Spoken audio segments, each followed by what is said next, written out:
الحمدللہ رب العالمین والصلاة والسلام علی سید المرسلین وعلی آلہ وصحبہ اجمعین اما بعد فاعوذ باللہ من الشیطان الرجیم بسم اللہ الرحمن الرحیم۔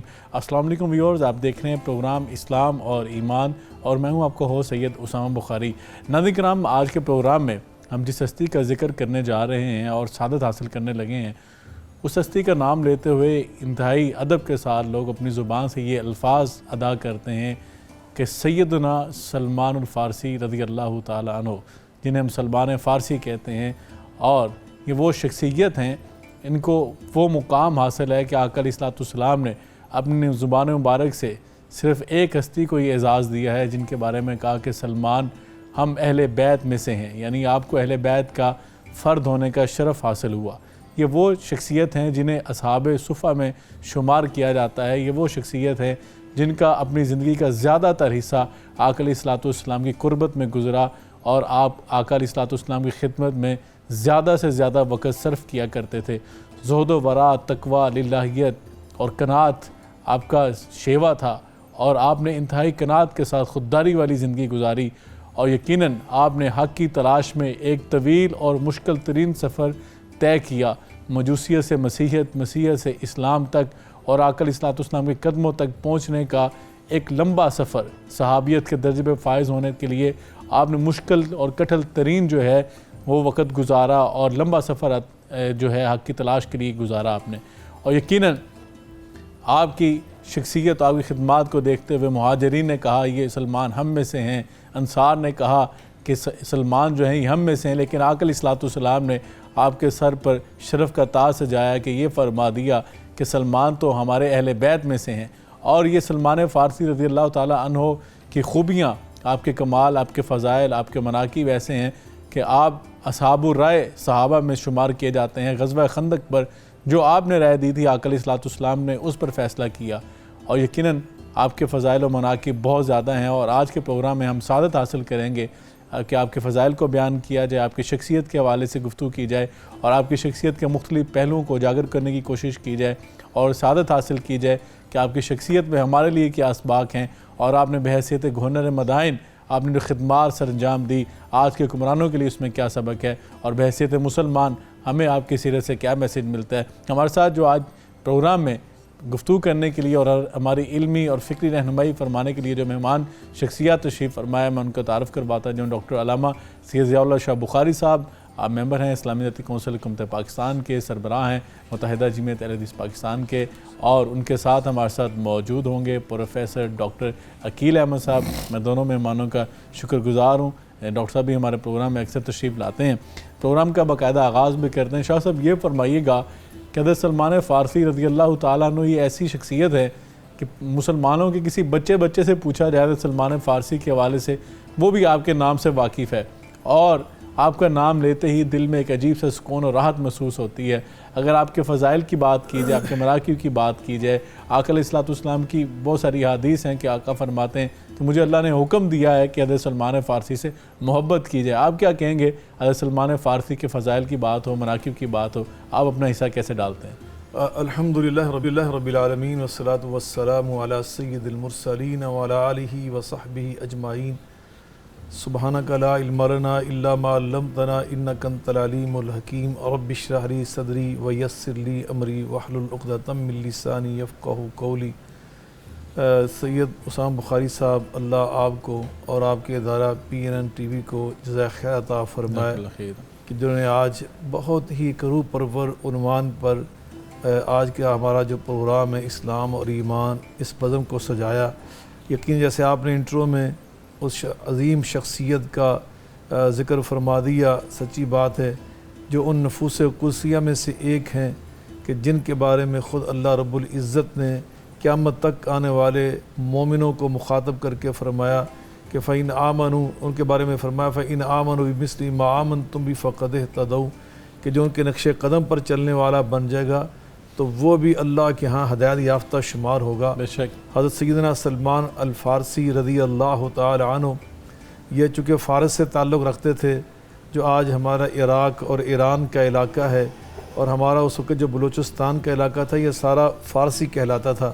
تو اس فارس کے علاقے سے جو خاص طور پہ اصفہان کے ساتھ ان کی بستی تھی، یہاں کے رہنے والے تھے، اور بہت ایک یعنی امیر باپ کے بیٹے تھے. ان کے باپ کا بہت بڑا باغ تھا، زمیندار تھے، اور اپنے علاقے کے جیسے کوئی نواب ہوتے ہیں اس طرح کے وہ اپنے پورے علاقے کے سربراہ تھے. اور یہ آپ کے باپ کے اپنے والد کے بڑے لاڈلے، بڑے پیارے، بڑے محبوب بیٹے تھے.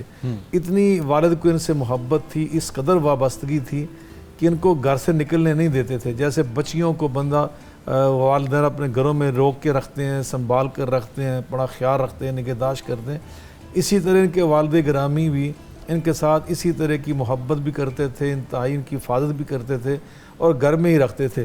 چونکہ ان کے والد وہ مذہبی اعتبار سے آتش پرست تھے، مجوسی تھے، آگ کی پوجا کرتے تھے.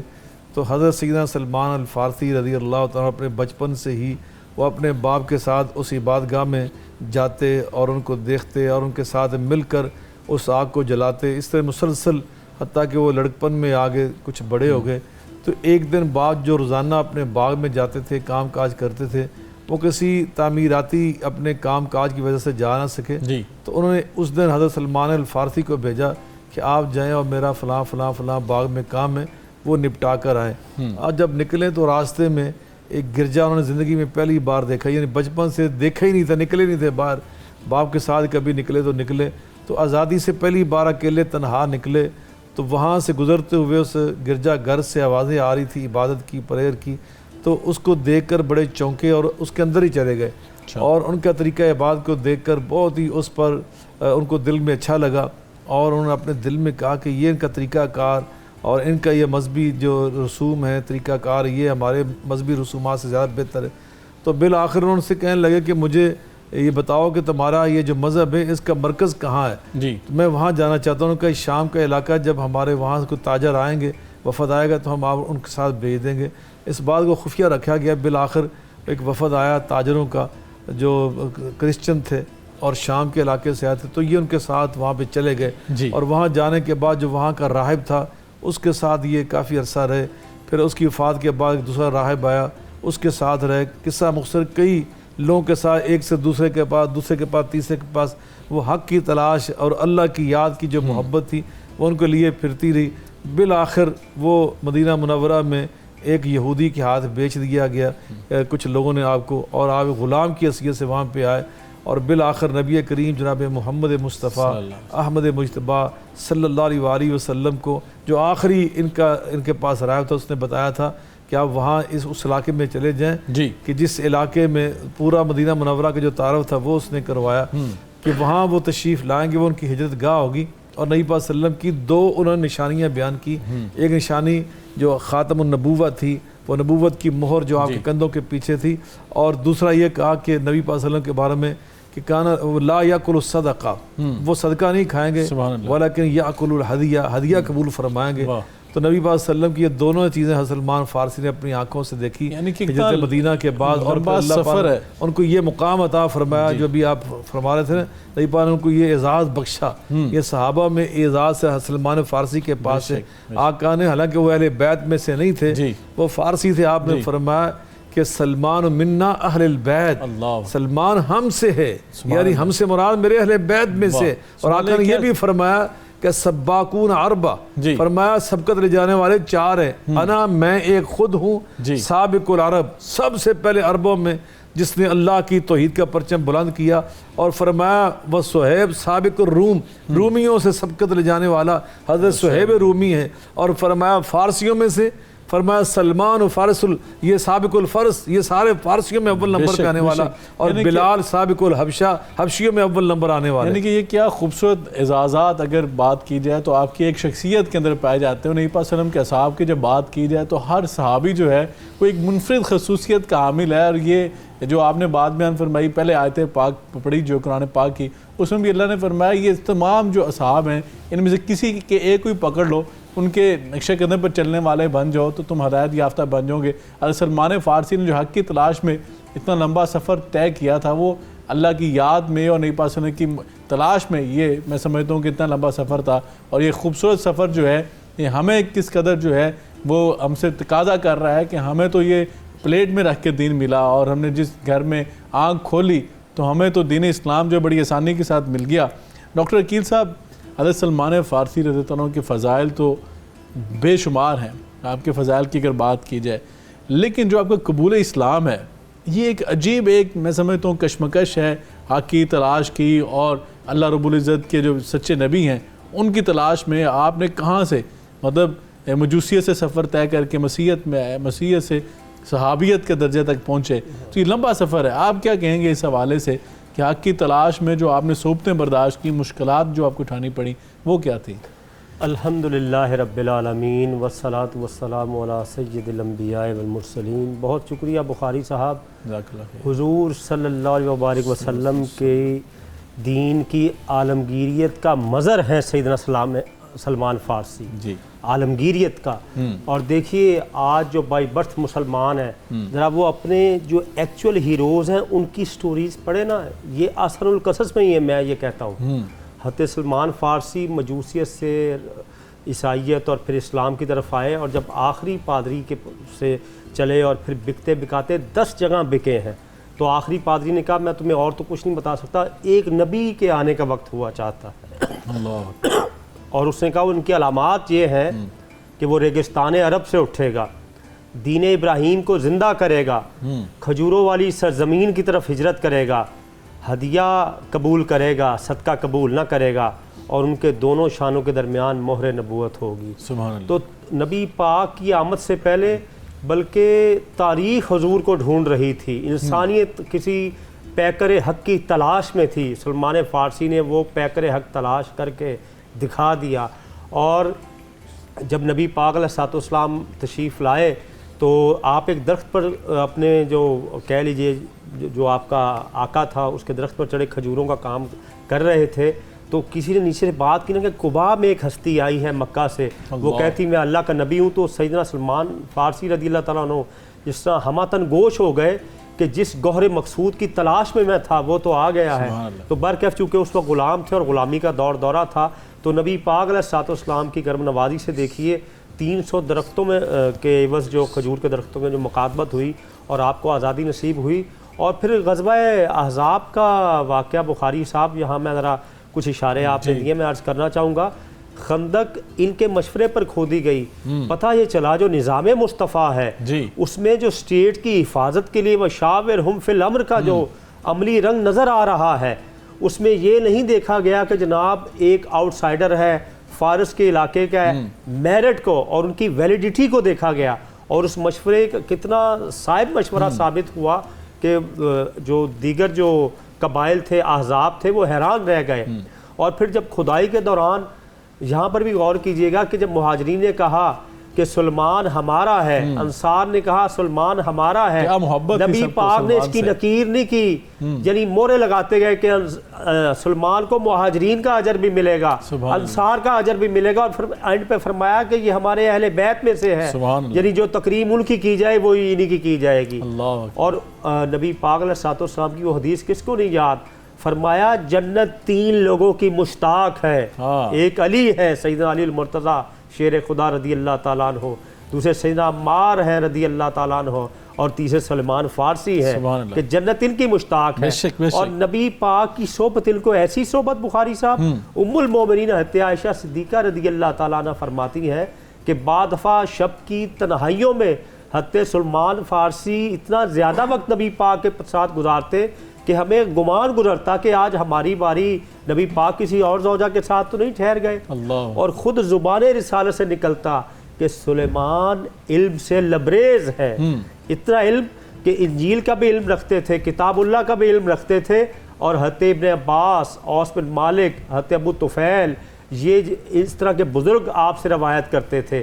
اور یقیناً میں سمجھتا ہوں کہ ڈاکٹر صاحب آپ نے جو باتیں بتائی ہیں حضرت سلمان فارسی کے حوالے سے، یقیناً ہماری نوجوان نسل اگر سن رہی ہو، اور میں سمجھتا ہوں کہ ان کے لیے کتنی یہ اعزاز کی بات ہے کہ آج اگر اسلام ہم تک بڑی آسانی کے ساتھ پہنچا ہے تو ان اصحاب کی قربانیاں ہیں، یعنی کتنا لمبا سفر طے کر کے، اور نبی پاک صلی اللہ علیہ وسلم کی جو آپ نے مشاورت کی بات کی، یقیناً حضرت سلمان فارسی کی وہ جو جنگی حکمت عملی تھی اور پلاننگ تھی، وار پلانر کے طور پر جو آپ نے اپنی اوپینین دی, اپنا مشورہ دیا, تو آقا علیہ الصلوۃ والسلام نے اس کو خوبصورتی کے ساتھ ایکسیپٹ کیا, اور جو ان کو اعزاز دیا اور ان کو کانفیڈنس جو دیا اپنے ساتھی کو, اپنے صحابی کو, وہ کتنا میں سمجھتا ہوں کہ بڑا کانفیڈنس تھا کہ جو آپ نے رائے دی اسی پہ آقا علیہ الصلوۃ والسلام نے امپلیمنٹ کروایا, اور اس کے بعد اتنی بڑی ڈگری جو عطا کی کہ آپ کو اہل بیت کا فرد ہونے کا شرف بخش دیا.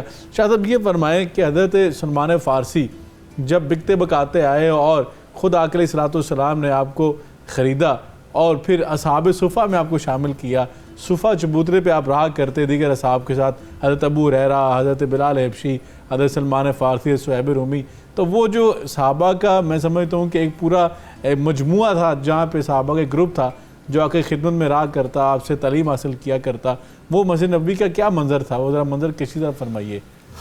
بلا شبہ سیدنا سلمان الفارسی رضی اللہ تعالیٰ عنہ کی ہم بات کر رہے ہیں, اور ان کی مبارک زندگی کا ہر پہلو ہی بڑا ہی خوشبودار ہے, اور میں سمجھتا ہوں بہت پرکشش ہے, اور ہمارے لیے بہت سارے دروس اور عبر وہاں پر موجود ہیں, اسباق اور دروس موجود ہیں. اور جیسے ابھی آپ نے ارشاد فرمایا کہ مختلف, اصل میں وہ پہلے تو بکتے بکاتے نہیں آئے تھے, بلکہ پہلے تو وہ اپنی مرضی سے اور اپنی چاہت سے اور اللہ کے صحیح دین کی تلاش میں وہ سرگرداں تھے, اور بالآخر اللہ تعالیٰ نے ان کو اس جگہ کی طرف پہنچا دیا کہ جس کو مدینہ منورہ ہونے کا اعزاز اللہ تعالیٰ نے عطا کیا, جہاں نبی پاک صلی اللہ علیہ وسلم نے تشریف لانا تھا تو وہاں پہ وہ تشریف لے آئے. جیسے اللہ پاک نے خود قرآن میں فرمایا ان تنصروا اللہ ینصرکم ویثبت اقدامکم, جب بندہ اللہ کی راہ میں نکل آتا ہے تو پھر اللہ خود اس کی مدد کرتا ہے. والذین جاہدوا فینا لنہدینہم سبلنا وان اللہ لمع المحسنین, کہ فرمایا جو میری راہ میں پھر کھڑے ہو جاتے ہیں میں خود ان کا ہادی بن جاتا ہوں, میں اللہ خود ان کا رہنما بن جاتا ہوں. من جدہ وجدہ, جو بندہ محنت کرتا ہے بلا اپنی منزل کو پا لیتا ہے. وَن لَيْسَ لِلْإِنسَانِ إِلَّا مَا سَعَىٰ, تو یقیناً آپ پہلے تو آئے اپنی, لیکن ایک گروہ کے آپ جب ان کے ہاتھ آپ آ گئے تو پھر وہ آپ کو لے کر ادھر آئے اور انہوں نے لا کر آپ کو ایک یہودی کے ہاتھ بیچ دیا, اور پھر اس یہودی سے نبی پاک صلی اللہ علیہ وسلم نے ان کو خریدا نہیں تھا بلکہ آپ نے ان کو مکاتبت کی دعوت دی, جس کا بھی ابھی پروفیسر عقیل صاحب شاہ فرما رہے تھے. اور اس نے کہا کہ اگر آپ مجھے 300 کھجوریں لگا دیں اور 40 اوقیہ مجھے سونا دے دیں تو پھر میں آپ کو چھوڑ دیتا ہوں, آزاد کر دیتا ہوں. تو نبی پاک صلی اللہ علیہ وسلم نے فوراً فرمایا, اعلان کیا نبی پاک صلی اللہ علیہ وسلم صحابہ میں کہ اپنے بھائی کی مدد کرو اور 300 کھجوروں کا بندوبست کرو. تو خود فرماتے ہیں وہ نقشہ کھینچتے ہیں کہ کوئی ادھر سے 15 لے کے آ رہا تھا, کوئی صحابی 10 کھجوروں کے پودے لے کے آ رہا تھا, کوئی 30 لے کے آ رہا تھا. کہتے میرے دیکھتے ہی دیکھتے 300 کی تعداد اللہ نے پوری کر دی. کہتے میں نے جا کے وہ 300 لگا دیے. نبی پاک فرمایا جاؤ لگاؤ جا کر. پھر میں نے کہا کہ اللہ کے رسول یہ تو کام ہو گیا ہے, اب وہ اتنا جو سونا میں نے کیسے دینا ہے؟ تو نبی پاک صلی اللہ علیہ وسلم نے ایک ڈلی اٹھا کر مجھے دی. کہتے ہیں میں دل میں سوچنے لگا کہاں 40 اوقیہ اور کہاں یہ ایک ڈلی کی بنے گا کیا. کہتے ہیں خیر میں لے کر چلا گیا. کہتے جب اس کو تولا گیا تو میں قربان جاؤں رسول اللہ صلی اللہ علیہ وسلم کی برکت پر اور آپ کے اس معجزے پر, وہ 40 اوقیہ تھا وہ ایک ڈلی سے پورا ہو گیا. اللہ تعالیٰ نے آپ کو وہیں سے آزادی عطا کری. تو نبی پاک صلی اللہ علیہ وسلم کی محبت, شفقت, آپ کی دعاؤں سے اور آپ کی خاص ایک توجہ سے اور صحابہ کرام رضوان اللہ علیہم اجمعین کے اثار اور قربانی سے آپ کو اللہ تعالیٰ نے آزاد ہونے کا وہ ایک دوبارہ عطا کیا. اور پھر یہاں ایک بات کہہ دوں, جیسے بھی آپ نے بات کی صحابہ کے ساتھ منظر کیا تھا. ایک دفعہ صحابہ کے ساتھ بیٹھے ہوئے تھے تو تعارف شروع ہو گیا اپنے حسب و نسب کا. ایک نے کہا نا قریشی, میں قریشی ہوں. دوسرے نے کہا نا تمیمی, میں تمیم سے ہوں. ایک نے کہا انا میں فلاں قبیلے سے ہوں. 3-4 قبیلوں کے لوگ بیٹھے ہوئے. تو آپ سے پوچھا گیا کہ آپ کون ہیں؟ آپ فرماتے ہیں ابی الاسلام لا ابا لی ثواب. میرا باپ جو ہے نا, میرے بابا وہ اسلام ہے. اللہ کا دین اسلام, میں اس کا فرزند ہوں. جب کہتے ہیں فرزند اسلام, فرزندان توحید, یہ حقیقت میں فرزند اسلام ہے. کہا میں فرزند اسلام ہوں. حالانکہ آپ کا حسب و نسب آج بھی محفوظ ہے. یہ نہیں کہ نعوذ باللہ کو آپ کے باپ کو کوئی نہیں جانتا تھا, آپ کے دادا سے لوگ ناواقف ہیں. آپ نے اپنی نسبت فخر کے ساتھ آپ کے 8-9 اجداد تک تو میں نے بیسکی طالب علم ان کے نام پڑھے ہوئے اور میں نے محفوظ کیے ہوئے اپنے پاس. تو ان کا حسب و نسب موجود تھا, لیکن اسلام سے ان کی محبت, اسلام کے ساتھ ان کی وابستگی اور رسول اللہ صلی اللہ علیہ وسلم سے ان کی عقیدت کا حال یہ تھا. وہ فرماتے ہیں یہ ان کا شعر اپنا شعر ہے, وہ شعر بھی کہہ لیتے تھے, یعنی اتنے اللہ نے کو علم عطا کیا. فرماتے ہیں ابی الاسلام لا ابن یا لا ابن بھی ہو سکتا ہے، لیسا کے معنی میں لا ابن لی سوا، لا ابا لی سوا، اس کے سوا میرا کوئی اور باپ نہیں ہے۔ اللہ اکبر۔ جب لوگ اذا افتخروا، جب لوگ فخر کر رہے تھے کہ میں قریشی ہوں، میں تمیمی ہوں، تو میرا فخر جو ہے وہ یہ ہے کہ میں فرزند اسلام ہوں۔ سبحان اللہ۔ اور اس کے بعد حضرت ابو دردہ رضی اللہ تعالیٰ عنہ، ان کے ساتھ رسول اللہ صلی اللہ علیہ وسلم کو ٹھہرا دیا کہ ابو دردہ یہ تیرا بھائی ہے، اس کو کچھ عرصہ تم نے اپنے پاس رکھنا ہے۔ حضرت ابو دردہ اللہ والے تھے، صحابی تھے، اللہ کے ولی تھے، صحابی تھے، اللہ کے پاک باز، صحیح رات تہجد پڑھتے تھے، روزانہ بلا ناغہ وہ نفلی روزے رکھتے تھے۔ تو ایک دن حضرت سلمان الفارسی رضی اللہ عنہ سے فرمایا اِنَّ لِرَبِّكَ عَلَيْكَ حَقًّا وَإِنَّ لِبَدَنِكَ عَلَيْكَ حَقًّا سبحان اللہ۔ وَإِنَّ لِأَهْلِكَ عَلَيْكَ حَقًّا۔ ابو دردہ رضی اللہ عنہ، تو اللہ کا ولی ہے، مگر یاد رکھ رب کا بھی تیرے اوپر حق ہے اور تیرے اپنے بدن کا بھی تیرے اوپر حق ہے، تیرے گھر والوں کا بھی تیرے اوپر حق ہے۔ اتنی لمبی تہجد نہ پڑھا کر اور ایک دن روزہ چھوڑا کر ایک دن رکھا کر۔ اور یہ ان دونوں کی بات جو تھی نا وہ نبی پاک صلی اللہ علیہ وسلم تک پہنچ گئی۔ آپ نے مسکرا کر فرمایا اللہ اکبر، کیا اعزاز بخشا۔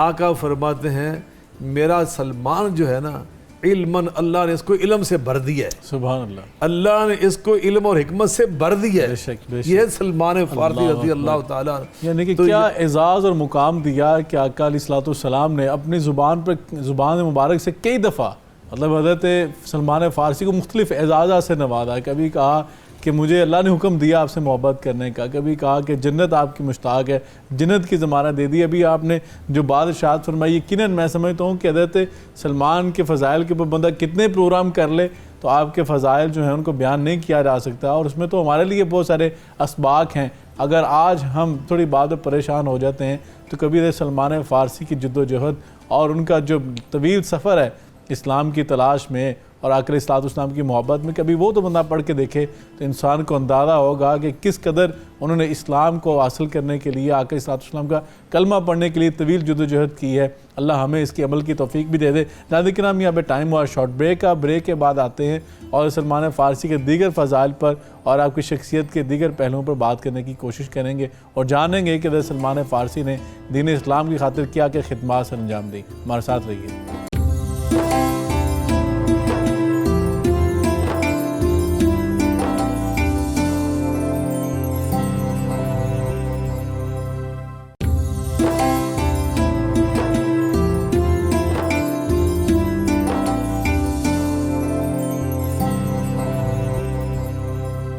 ویلکم بیک ویور، پروگرام اسلام اور ایمان میں آپ کے ایک مرتبہ پھر خیر مقدم کرتے ہیں۔ یقیناً بریک پہ جانے سے پہلے حضرت سلمان فارسی کے بہت سارے فضائل پہ بات کی گئی، ان کو جو مقام و مرتبہ زبان نبوت سے ملا کہ آپ کو اہل بیت کا فرد ہونے کا شرف اللہ کے رسول صلی اللہ علیہ وسلم نے عطا فرمایا، اور جس طرح شاہ صاحب نے اور ڈاکٹر عقیل صاحب نے فرمایا کہ آپ کی جو رائے تھی وہ اتنی صائب تھی، آپ کی اوپینین کو آقا علیہ الصلوۃ والسلام نے ایکسیپٹ کیا اور اس کو قبول کرتے ہوئے اسی کے اوپر امپلیمنٹ کرواتے ہوئے غزوہ خندق، غزوہ احزاب جو تھی اس کے اندر آپ کے مشورے پر عمل کرتے ہوئے آقا علیہ الصلوۃ والسلام نے جنگی حکمت عملی جو تھی وہ ترتیب دی۔ ڈاکٹر عقیل صاحب، حضرت سلمان فارسی رضی اللہ تعالیٰ عنہ جو تھے، جس طرح پہلے بھی ہم نے بات کی کہ انہوں نے آقا علیہ الصلوۃ والسلام کی جب نشانیاں جو تھیں وہ سنی کہ وہ صدقہ قبول جو ہے وہ نہیں کریں گے، وہ ہدیہ قبول کریں گے، اور آقا علیہ الصلوۃ والسلام کے کندھوں مبارک کے پیچھے مہر نبوت ہوگی۔ آپ کی بھی وہ حضرت آقا علیہ الصلوۃ والسلام کی جو میں سمجھتا ہوں کہ خصوصیت تھی آپ کے فضائل میں سے کہ آپ صدقہ قبول نہیں کرتے تھے، ہدیہ قبول کرتے تھے۔ حضرت سلمان فارسی بھی بعین ہی وہ آپ کی قناعت ایسی تھی کہ آپ کے اندر اتنی خودداری تھی کہ آپ نے کبھی زندگی میں صدقہ قبول نہیں کیا تھا، آپ ہدیہ قبول کر لیتے تھے۔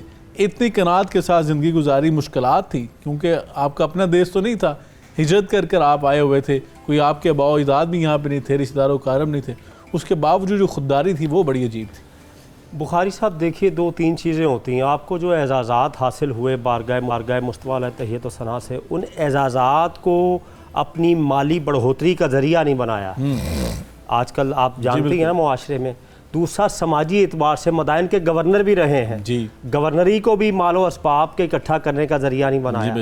تیسرا علمی ریفرنس دیکھیے، نبی پاک علیہ الصلوۃ والسلام نے فرمایا کہ علم اگر ثریا تک بھی پہنچ گیا تو اس کی قوم کا ایک فرد اس کو ثریا سے بھی لے آئے گا. یعنی علم کا اشتہارہ بن گئے. اور دیکھیے آگے میں کچھ عرض کرتا ہوں، جب مواخات مدینہ میں حضرت ابو دردہ رضی اللہ تعالیٰ ان کے بھائی بنے اور عہد صدیقی میں یہ شام میں چلے گئے حضرت ابو دردہ، اور ان کو خط لکھا کہ میرے بھائی اللہ تعالیٰ نے اہل و عیال بھی دیے ہیں، مال و اسباب بھی، اور ارض مقدس میں ہوں، یعنی شام فلسطین ایک ہی کہلاتا تھا. تو سیدنا سلمان فارسی نے کیا فرمایا، کیا خوب فرمایا، یاد رکھو میرے بھائی کہ مال و اولاد میں کوئی خیر نہیں، یہ فتنہ میں بھی ڈال سکتے ہیں. مقصد یہ ہے، خیر اس میں ہے کہ تمہارا علم زیادہ ہو اور تمہارا علم تم کو نفع پہنچائے. اور ارض مقدس میں رہنے سے کا فائدہ اس وقت ہوگا، متبرک اس وقت بنو گے کہ تمہارا عمل اس طرح کا ہو کہ تم خدا کو دیکھ رہے ہو. یعنی دیکھیے احسان کے پہلے درجے پر تقویٰ کیا ہے، تقویٰ کیا ہے، ایک سٹینڈرڈ دیکھیے. یعنی جو نبی پاک علیہ الصلوۃ والسلام کے صحابہ ہیں نا، بخاری صاحب، وہ جمال صحبت کے ایسے ہفتے اقلیم کے ہیرے بن کر چمکے ہیں نا کہ ایک کی بھی اقتدا کر لی جائے تو بندہ راہیاب ہو جاتا ہے. اور پھر جب آپ کا آخری وقت آیا، جب علالت میں تھے، حضرت سعد بن ابی وقاص رضی اللہ تعالیٰ عنہ جو فاتح ایران ہے، وہ حاضر خدمت ہوئے اور جب حال چال پوچھا تو رو پڑے. فرمایا سلمان کیوں روتے ہیں؟ فرمایا موت کی وجہ سے نہیں روتا، میں اس لیے روتا ہوں کہ نبی پاک علیہ الصلوۃ والسلام نے ہمیں دنیاوی علائق سے یعنی دنیا کی رغبت سے بچنے سے منع کیا تھا. تو فرمایا آپ کے پاس کیا ہیں؟ 3 چیزیں تھیں، ایک پیالہ، ایک لباس اور ایک اور چیز. فرمایا یہ علائق دنیا نہیں، گورنر بھی ہیں. اور فرمانے لگے کہ کسی کام کا کسرت کرتے وقت، فیصلہ کرتے وقت، تقسیم کرتے وقت اللہ تعالیٰ کو یاد رکھو. کیا دیکھیے رب کی تلاش میں جو سفر ان کا شروع ہوا تھا، اور نبی پاک علیہ الصلوۃ والسلام نے یاد الہی ان کے قلب و شعور میں ایسی راسخ کی تھی کہ اللہ اللہ ہی. وہ جو حدیث ہے کہ نیک لوگ وہ ہیں جن کو تم دیکھو تو خدا یاد آ جائے، ان کے ذکر سے خدا یاد آ رہا ہے، بے شک تو ان کی زیارت سے خدا کی معرفت کے کیا درواہ ہوتے ہیں. بالکل ڈاکٹر صاحب، یہ میں سمجھتا ہوں کہ ان پروگرامز کے کرنے کرانے کے مقصد یہ ہوتا ہے کہ ہم ان شخصیات کے جو زندگی ہے اسی سیرے سے جو ہمارے لیے اسباق ہیں، جو ہمارے لیے پہلو ہیں، ان کو ہم اجاگر کریں اور سیکھنے کی کوشش کریں. شاید اب یہ فرمائیں کہ ابھی ڈاکٹر صاحب نے مدائن کی بات بھی کی، حضرت عمر فاروق رضی اللہ تعالیٰ عنہ نے آپ کو مدائن کے گورنر بنا کر بھیجا، اور آپ کی جو تنخواہ مقرر کی گئی بحیثیت گورنر وہ 4000 سے 5000 درہم کے درمیان تھی. تو کہا جاتا ہے کہ حضرت سلمان فارسی وہ بھی ساری کی ساری غربا اور مساکین میں تقسیم کر دیا کرتے، اپنے گزر بسر کے لیے وہ جو تھی وہ کھجور کی ٹہنیوں سے ٹوکریاں بنا کر سیل کیا کرتے، اسے اپنا گزر بسر کرتے. آج ہمارے پاس زندگی کی اتنی آسائشیں ہیں، آج ہمارے پاس اتنی آسانیاں ہیں، جو میں سمجھتا ہوں کہ اگر پچھلے دور کے بادشاہوں کی بات کی جائے ان کے پاس بھی وہ آسائشیں نہیں تھیں جو آج ہم مڈل کلاس یا لوور مڈل کلاس کے لوگ جو زندگی کے اندر آسائشیں استعمال کر رہے ہیں. لیکن زبان پر ہر بات ہم سمجھتے ہیں، جب بات کرتے ہیں تو شکوے شکایات جو ہم کرتے ہیں کہ ہمارے پاس یہ نہیں ہے، ہمارے پاس وہ نہیں ہے. لیکن جب ان اصحاب کی بات کی جاتی ہے، سب کچھ میسر ہو سکتا تھا، ان کے پاس عہدے بھی تھے، سب کچھ تھا، لیکن اس کے باوجود انہوں نے دنیا کے ساتھ بے رغبتی رکھی اور دین کی طرف اپنی رغبت کو رکھا. ہم اس سے کیا سبق حاصل کریں؟ بلا شبہ ان کے جو طرز زندگی تھا، طرز حکمرانی تھا، وہ ہمارے لیے ایک اعلیٰ نمونہ ہے. نبی کریم رؤوف الرحیم صلی اللہ علیہ وسلم کہ جو تلامذہ، آپ کے رفقاء، آپ کے صحابہ کرام، آپ کے تربیت یافتگان، ان کے بارے میں خود اللہ تعالیٰ نے قرآن مجید فرقان حمید میں ہمیں یہ فرمایا ہے کہ والسابقون الاولون من المہاجرین والانصار والذین اتبعوهم بإحسان رضی اللہ عنہم ورضوا عنہ وأعد لهم جنات تجری تحت الانہار خالدین فیہا. آخر تک اللہ فرماتے ہیں کہ یہ سبقت لے جانے والے، اول نمبروں پر آنے والے، فرمایا ان کا مقام تو ہے ہی بہت بلند. جو ان کے نقش قدم پر چلتے ہیں اللہ ان سے راضی ہونے کا اعلان کرتا ہے. سبحان اللہ. تو یقیناً حضرت سلمان فارسی، جیسے میں نے حدیث پاک پہلے بھی پڑھی، آقا علیہ الصلوۃ والسلام فرماتے ہیں کہ سبقت لے جانے والے 4 ہیں. آقا نے سب سے پہلے اپنا نام لیا اور حضرت سلمان کا نام لیا، حضرت صہیب کا نام لیا، حضرت بلال کا نام لیا. اللہ اکبر. تو ان کے نقش قدم پر چلنے سے یقیناً آپ نے بات جو ارشاد فرمائی آج ہمارے لیے یہ ایک بہت بڑا یہ سبق ہے. بے شک اندازہ لگائے نا کہ اصل میں والعاقبۃ قرآن پاک میں فرمایا والعاقبۃ للمتقین.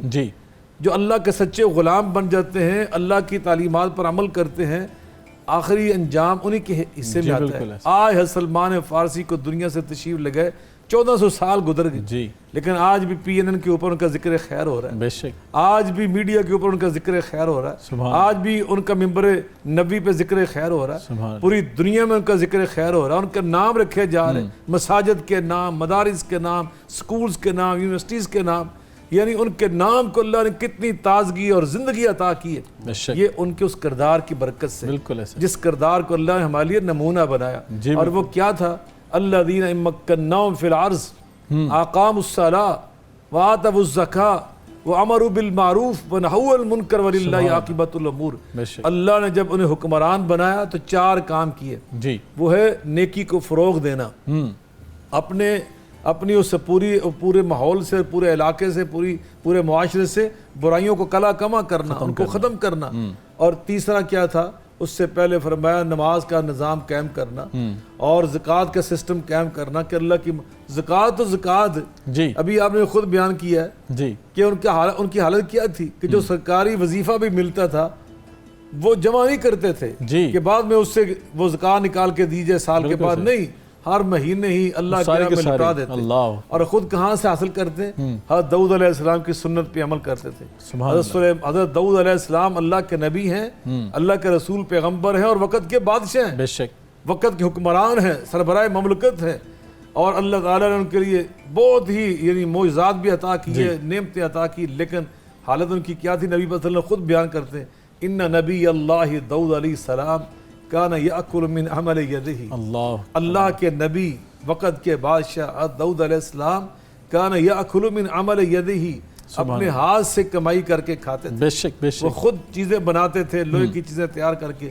تو اسی طرح حضرت سلمان الفارسی رضی اللہ تعالیٰ عنہ کو اللہ نے یہ اعزاز بخشا کہ وقت کے گورنر ہیں، مگر اس کے باوجود اپنے ہاتھوں سے ٹوکریاں بنا کر فروخت کر کے اپنا رزق حاصل کرتے ہیں۔ حضرت عمر فاروق رضی اللہ تعالیٰ عنہ پھر امیر المومنین، جب انہوں نے سنا کہ مدائن کے گورنر حضرت سلمان فارسی مدینہ میں آ رہے ہیں، میں قربان جاؤں حضرت سلمان کی شان پر، سبحان اللہ، حضرت عمر فاروق امیر المومنین وقت کے خلیفہ راشد، کتنے نبی پاک کے صحابہ کو ساتھ لے کر، اپنے رفقاء کو لے کر، وزراء کو ساتھ لے کر، مشیروں کو ساتھ لے کر مدینہ منورہ سے باہر آ کر استقبال کرتے ہیں، کہتے ہیں کہ اتنی ہی بڑی ہستی ہمارے پاس آ رہی، علی المرتضیٰ کرم اللہ وجہہ الکریم، وہ آپ کو جب بھی دیکھتے تو سلمان فارسی کہہ کے ہی نہیں مخاطب کرتے تھے، کہتے تھے ہمارے پاس لقمان حکیم آ گئے، ان کے علم کی وجہ سے، ان کے اخلاص کی وجہ سے، ان کی بصیرت کی وجہ سے، فرماتے تھے کہ ان جیسا کوئی ہے تم میں۔ جب وہ دنیا سے تشریف لے گئے، حضرت علی کی آنکھوں میں آنسو تھے، لوگوں نے پوچھا آپ اتنا غم کر رہے ہیں، تو کہا تم میں کون ہے سلمان جیسا، اور سلمان نہیں وہاں پہ کہا تم میں کون ہے اس لقمان حکیم جیسا، کہ جس کو رسول اللہ صلی اللہ علیہ وسلم نے یہ فرمایا کہ یہ ہم میں سے ہے، یہ ہمارے اہل بیت میں سے، تم میں سے کوئی ایک ایسا فرد نہیں۔ یقیناً میں سمجھتا ہوں کہ جو یہ اعزاز اللہ کے رسول صلی اللہ علیہ وسلم نے آپ کو عطا فرمائی، یہ اعزاز کسی کو بھی عطا نہیں کیا گیا تھا، اور اللہ کے رسول صلی اللہ علیہ وسلم نے ہر اپنے صحابی کو منفرد اعزازات سے نوازا تھا، اور یہ اعزاز ایسا اعزاز تھا کہ میں سمجھتا ہوں کہ یہ تاج صرف حضرت سلمان فارسی کے سر پہ سجا، اور آج تک نہیں قیامت تک ہر زبان سے بات ہوتی رہے گی کہ آقا نے فرمایا تھا کہ سلمان میرے اہل بیت میں سے ہیں۔ یہ کوئی چھوٹا شرف نہیں ہے جن کو اللہ کے رسول نے اپنے گھر کا فرد ہونے کا شرف عطا فرما دیا تھا۔ ڈاکٹر عقید صاحب، حضرت سلمان فارسی رضی اللہ عنہ کی شخصیت جو ہے، آپ کا کردار آج کے حکمرانوں کے لیے ایک بہت بڑا سبق ہے۔ آج ہم پروٹوکول کے تقاضوں کے مارے ہوئے آج ہم دیکھتے ہیں کہ ہم مہنگائی کے اور بے روزگاری کے دور سے گزر رہے ہیں، اور ہم مہنگائی کی چکی میں پستے ہوئے نظر آ رہے ہیں، اور مہنگائی روز بروز بڑھتی چلی جا رہی ہے۔ لیکن جب حضرت سلمان فارسی کی زندگی کو پڑھتے ہیں بحیثیت گورنر، بحیثیت حکمران، تو ہم دیکھتے ہیں وہاں پہ کوئی ایسے پروٹوکول نہیں تھے، وہاں پہ تو ہمیشہ سادگی نظر آئی ہے، وہاں پہ تو ہمیشہ زہد نظر آیا، وہاں پہ تو ہمیشہ قناعت اور خودداری نظر آئی ہے۔ آج کے حکمرانوں کے لیے حضرت سلمان فارسی کی زندگی جو ہے وہ کیسے جو ہے مشعل راہ بن سکتی ہے؟ بالکل جی، آپ دیکھیے کہ حضور صلی اللہ علیہ وسلم نے جس صحابی کو جو اعزاز عطا فرمایا نا، اس کا کمال اس کے وقت آخر تک اس سے نظر آیا ہے۔ اور حضرت سیدنا سلمان فارسی، مجھے وہ حدیث یاد آ گئی، نبی پاک علیہ السلام نے فرمایا کہ کل قیامت کے دن کوئی رب کی بارگاہ سے ہٹ نہیں سکتا جب تک 5 سوالوں کے جواب نہ دے دے۔ ان میں 2 یہ ہیں، وان مالہ من این اکتسبہ، مال کہاں سے کمایا، وفیما انفقہ. حضرت سیدنا سلمان فارسی جو مال کماتے، وہ جو چٹائی بن کے ٹوکریاں، وہ کن پر خرچ کرتے تھے؟ وہ سرمایہ بیوی بچوں پر اور اہل علم پر خرچ کرتے، سبحان اللہ. شائقین حدیث پر خرچ کرتے، غرباء و مساکین پر خرچ کرتے. تو ہمارے بجٹ کہاں پہ خرچ ہوتے ہیں ڈاکٹر صاحب؟ بس یہ جو آج کل دیکھیے دونوں چیزیں، پہلی بات اگر مال آپ نے شرعی اصولوں کے مطابق کما لیا ہے تو یہ پہلا سوال سے تو اگر آپ بری ذمہ ہو گئے، دوسرا خرچ کدھر کر رہے ہیں؟ تو کمانے میں اور خرچ کرنے میں اصحاب رسول ایک سٹینڈر ہیں، بے شک. یہ ہمیں نبی پاک نے بتا دیا. بے شک. اور علم پرور ایسے تھے، دیکھیے کہ ایک تو زہد کا آپ کی طبیعت پر غلبہ، قناعت کا غلبہ، تقوی کا، یعنی خیر کا کون سا رنگ ہے جو ذات سلمان میں نظر نہیں آتا، اللہ. جس کو حضور اپنے اہل بیت کا فرد قرار دے دے تو خیر تو اور وہ لازم ملزوم نہیں ہو جاتی. اللہ. ایک دفعہ اپنے ایک اسٹوڈنٹ کو دجلہ کے پاس لے کر گئے، فرمایا بیٹا گھوڑے کو پانی پلاؤ. اس نے پلایا، مثال دے کر سمجھاتے تھے. پانی پلایا، فرمایا بیٹا گھوڑے نے دجلہ سے پانی پیا ہے، بتاؤ دجلہ میں کوئی فرق آیا؟ اس نے کہا نہیں. فرمایا ایسے ہی اہل علم کی شان ہے، ان کو چاہیے علم کو فروغ دیں، بے شک. کتمان علم نہ کریں، علم کی نشر و اشاعت کریں، کیونکہ علم میں علم بیان کرنے سے کمی نہیں آتی، علم بڑھتا ہے. اور دیکھیے آپ کے علمی جوار پارے تو دیکھیے، فرماتے مجھے 3 طرح کے لوگوں پر بڑا تعجب ہوتا ہے. جی. ایک وہ جو دنیا کی طلب میں رہتا ہے حالانکہ موت اسے طلب کر رہی ہے. دوسرا وہ جو موت سے غافل ہے لیکن موت اس سے غافل نہیں ہے.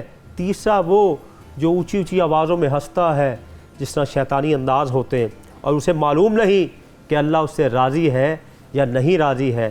بخاری صاحب دیکھیے یہ ہے ہمارے، یہ ہمارے رول ماڈل ہیں. آج اسلام تو ہمارے لیے فخر ہے، یہ وہ لوگ ہیں جن پر اسلام فخر کرتا ہے، اسلام کا فخر ہے. بلکہ اگر مجھے کہنے دیجئے گا کہ ملائکہ کے سامنے اللہ ان لوگوں پر فخر کرتا ہوگا کہ دیکھو یہ ہے فرزندان توحید. اللہ تعالیٰ نے اپنی زبان میں بات رضی اللہ عنہم ورضوا عنہ، کہ اللہ ان سے راضی. یہ ڈگری اللہ رب العزت نے ان کو ایسے نہیں عطا کی. یقیناً میں بہت شکر گزار ہوں شاہ صاحب آپ کا، ڈاکٹر صاحب آپ کا، حضرت سلمان فارسی کے فضائل اور آپ کی شخصیت کے جو پہلو ہیں جس نے آپ نے ہمارے سامنے نکھار کر پیش کیا ہے اور سعادت حاصل کی ہے کہ آپ کی شخصیت کے پہلوؤں کو بیان کیا جائے اور بحیثیت مسلمان ہم جس بھی شعبے سے تعلق رکھتے ہوں ہمارے لیے ان کی شخصیت سے کیا سبق ملتا ہے، ہم ان کے کردار سے کیا سیکھ سکتے ہیں. یقیناً میں سمجھتا ہوں کہ اگر حضرت سلمان فارسی نے اتنی صعوبتوں اور پریشانیوں اور مشکلات کے بعد اسلام کو حاصل کیا، ایک طویل سفر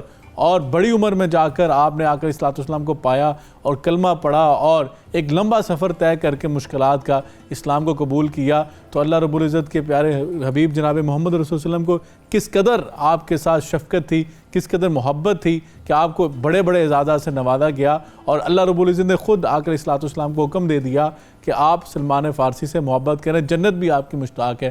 تو یقیناً میں سمجھتا ہوں کہ اگر آج کے مسلمان جن کو گھروں کے اندر آنکھ کھولتے ہیں تو اسلام کی نعمت مل جاتی ہے، اسلام آسانی سے مل جاتا ہے. ہم بڑی آسانی کے ساتھ مساجد میں جا کے نماز ادا کر لیتے ہیں، قرآن پاک کی تلاوت کر لیتے ہیں، دین پہ عمل کرنے والے بن جاتے ہیں. تو یقیناً اس کے تقاضے بھی بہت زیادہ ہیں، اس کے جواب دہی بھی بہت زیادہ ہوگی. ہمیں اپنے آپ کو اس نہج پر اور اس سطح پر آ کر اپنے آپ کو تیار کرنا ہوگا کہ کل کو اللہ کی بارگاہ میں جب سوالات کیے جائیں گے کہ ہم نے اپنے آپ کو ان جوابات کے لیے کتنا کو تیار کیا ہے.